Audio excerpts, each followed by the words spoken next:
নমস্কার বন্ধুরা, মিনিস কিচেনের নতুন আরেকটি পর্বে আপনাদের সকলকে স্বাগত জানাই। আজকের পর্বে আমি আপনাদেরকে বানিয়ে দেখাবো একদম অনুষ্ঠান বাড়ির মতো এঁচোড় চিংড়ি। এঁচোড় চিংড়ি খেতে আমরা কম বেশি সবাই খুবই পছন্দ করি, তাই আজকের পর্বে আমি আপনাদেরকে দেখাবো কিভাবে আপনারা বাড়িতেই খুব সহজভাবেই একদম অনুষ্ঠান বাড়ির মতো স্বাদের এঁচোড় চিংড়ি বানিয়ে নিতে পারেন। আর আপনাদের কাছে অনুরোধ রইল পুরো ভিডিওটা মন দিয়ে দেখার। তাহলে চলুন আর বেশি কথা না বাড়িয়ে আজকের ভিডিওটা দেখে নেওয়া যাক। এঁচোড় চিংড়ি বানানোর জন্য প্রথমেই আমি এখানে একটা এঁচোড়কে ভালো করে কেটে ধুয়ে পরিষ্কার করে নিয়েছি আর নিয়েছি চিংড়ি মাছ। এবারে একটা কড়াইতে জল নিয়ে নিয়েছি, তার মধ্যে দিয়ে দিলাম 1 চামচ মতো নুন এবং হাফ চা চামচ মতো হলুদ গুঁড়ো।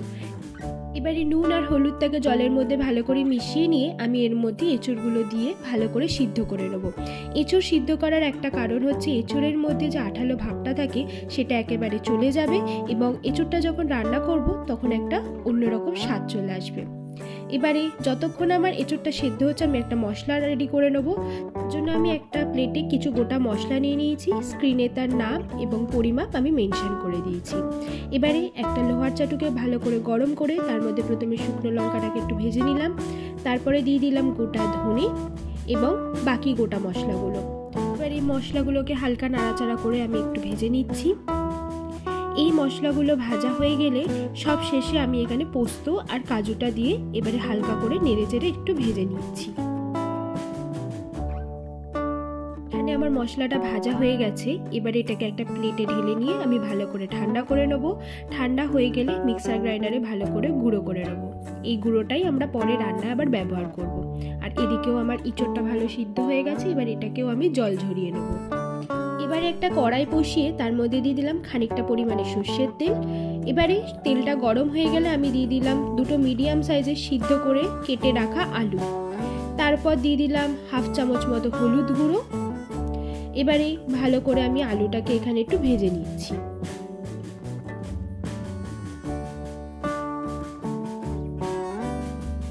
ভাজা হয়ে গেছে, এইবারে আমি আলুটাকে একটা প্লেটে তুলে রেখে দিলাম। আবারও ওই তেলে আমি দিয়ে দিলাম চিংড়ি মাছগুলো। চিংড়ি মাছটাকেও আমি ভালো করে হলুদ দিয়ে ভেজে নিয়েছি। এবারে চিংড়ি মাছটাকেও আমি প্লেটে তুলে রেখে দিচ্ছি। এবারে কড়াইতে প্রথমে দিয়ে দিলাম তেজপাতা। তেজপাতাটাকে হালকা করে একটু ভেজে নিয়ে আমি দিয়ে দিলাম গোটা গরম মশলা ফোড়ন।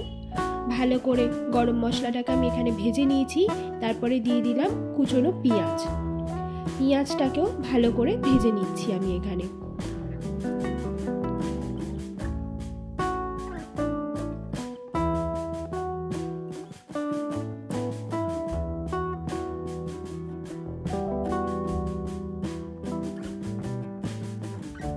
পেঁয়াজটা একটু ভাজা ভাজা হয়ে এসছে।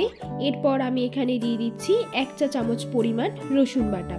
এবারে রসুনটাকেও পেঁয়াজের সাথে আমি ভালো করে ভেজে নিচ্ছি যাতে রসুনের মধ্যে থাকা কাঁচা গন্ধটা চলে যায়।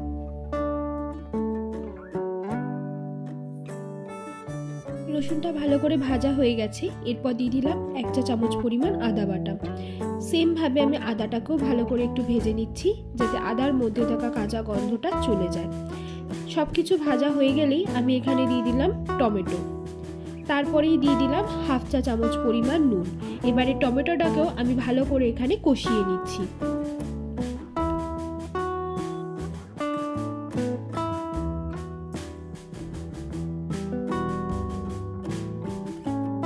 টমেটোটা হালকা নরম হয়ে এলেই আমি দিয়ে দিলাম 1 চা চামচ পরিমাণ কাঁচা লঙ্কা বাটা, হাফ চা চামচ পরিমাণ হলুদ, 1 চা চামচ পরিমাণ ধনে গুঁড়ো, হাফ চা চামচ পরিমাণ জিরে গুঁড়ো, হাফ চা চামচ পরিমাণ গোলমরিচ গুঁড়ো এবং 1 চা চামচ পরিমাণ কাশ্মীরি লাল লঙ্কার গুঁড়ো। এবারে মশলাটাকে আমি এখানে ভালো করে কষিয়ে নিচ্ছি। মশলাটাকে কষানোর সময় আমি গ্যাসটাকে লো টু মিডিয়াম ফ্লেমে রেখেছি, নয়তো মশলাটা পুড়ে যাওয়ার সম্ভাবনা থাকতে পারে। দেখুন মশলাটা ভালো করে কষিয়ে নিয়েছি। এবার হালকা হালকা তেল বেরোনো শুরু হয়েছে, তখনই আমি দিয়ে দিলাম সামান্য পরিমাণে জল দিয়ে আবারও মশলাটাকে আমি এখানে ভালো করে কষিয়ে নিচ্ছি। মশলাটা ভালো করে কষানো হয়ে গেছে এবং মশলা থেকে খুব ভালোভাবে তেল ছেড়ে এসেছে।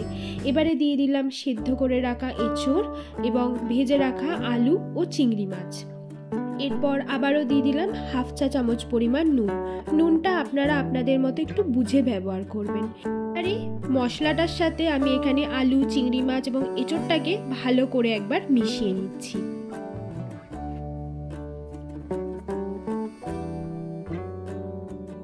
কিছু ভালোভাবে মেশানোর পর আমি দিয়ে দিলাম 1 কাপ পরিমাণ গরম জল।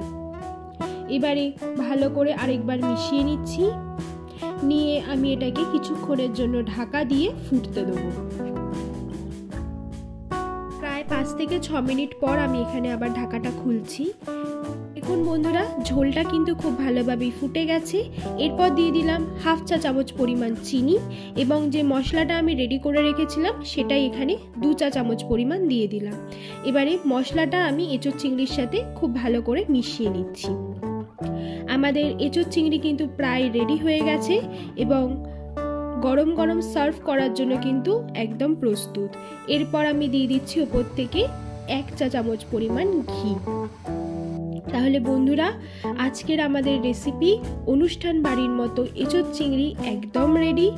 বন্ধুরা, আপনারা এই অসাধারণ এঁচোড় চিংড়ির রেসিপিটা অবশ্যই বাড়িতে ট্রাই করুন এবং ভালো লাগলে অবশ্যই কিন্তু আমাকে কমেন্ট করে জানাবেন। এবং এরকম আরও রেসিপি দেখতে হলে আমাদের চ্যানেল মিনিস কিচেনকে কিন্তু অবশ্যই লাইক, শেয়ার অ্যান্ড সাবস্ক্রাইব করে দেবেন। ধন্যবাদ।